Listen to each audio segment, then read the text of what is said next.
Dear students, in the last video on unevenness testing, we discussed that there can be variations in mass per unit length, in twist, in strength, or any of the other characteristics.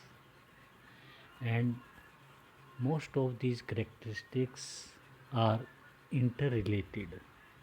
So, if somehow we can control the variations in mass per unit length, then we can control other variations also. So before controlling the mass variations, let us study its measurement, how we find out the variations in mass per unit length of the materials. We take a particular length of the material, cut it into small pieces, and all those pieces, they are being weighted on suitable electronic balance or something like that. Now, with these readings, we have certain readings of variations mass per unit length. Now, we calculate the mean of all these readings. Whatever values of mass per unit length they have been collected, the mean of all these readings that is being calculated. Now, each individual readings, for each individual readings we are taking the deviation from the mean value. Suppose you have taken 10 readings of mass per unit length, then the first reading how it is deviating from the mean value that we have calculated earlier. Second reading how it is deviating from the mean value, and so on. Thus we have a series of deviations from the mean value. If you sum up all these deviations, the sum will always be equal to 0, because this is the characteristics of the mean, that sum of deviations from the mean is always equal to 0. That's why we take mode value of these deviations, x minus x bar. So we take mode value of these deviations and then sum up all these deviations. So this is your total deviations.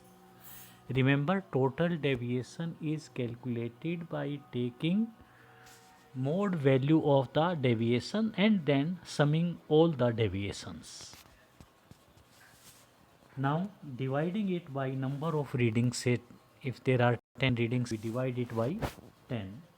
So we calculate mean deviation.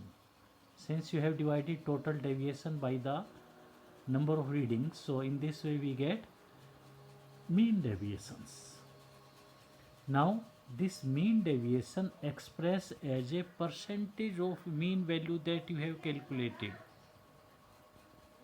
that is called percentage mean deviation, PMD. And in fact this is what it is being calculated by the Wooster evenness testers, and then they have named it as U percent or Wooster percent. Next, now these deviations,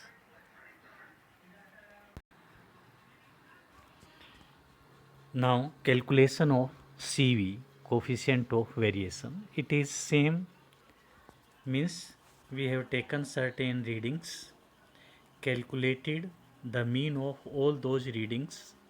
Now deviations from these mean that is being calculated. The same process whatsoever we have followed earlier for PMD. Now in this case the deviations they are being squared. Here we are squaring all those deviations, which is a little bit different from the earlier.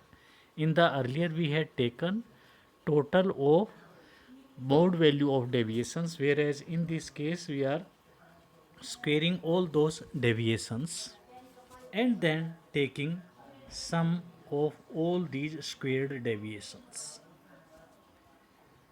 Now this sum divide by number of readings, say if it is 10, then dividing it by 10, we calculate the mean squared deviations. I again repeat, we have calculated the mean, then from the mean the deviations have been calculated, and these deviations they are squared. Then we have calculated the mean of these squared deviations. After summing all these squared deviations, we have calculated the mean of the squared deviations, and then we have taken the square root of these squared deviations. Now this is called standard deviations.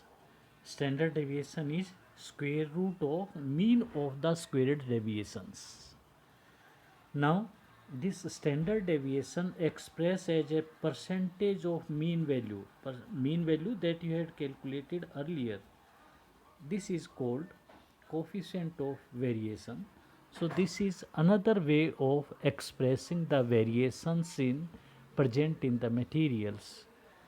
Thus U percent or PMD percent and CV percent, these are being used to express the variations present in mass per unit length.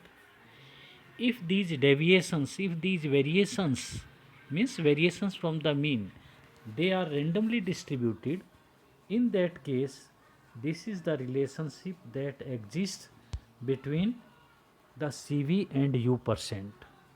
CV percent is equal to 1.25 times U percent, but remember this exists only when the variations or deviations they are randomly distributed. Otherwise it will have different relationship that we will discuss in next video. So friends, hope you might have enjoyed a little discussion about how the variations in mass per unit length that is being calculated. Thanks a lot to all.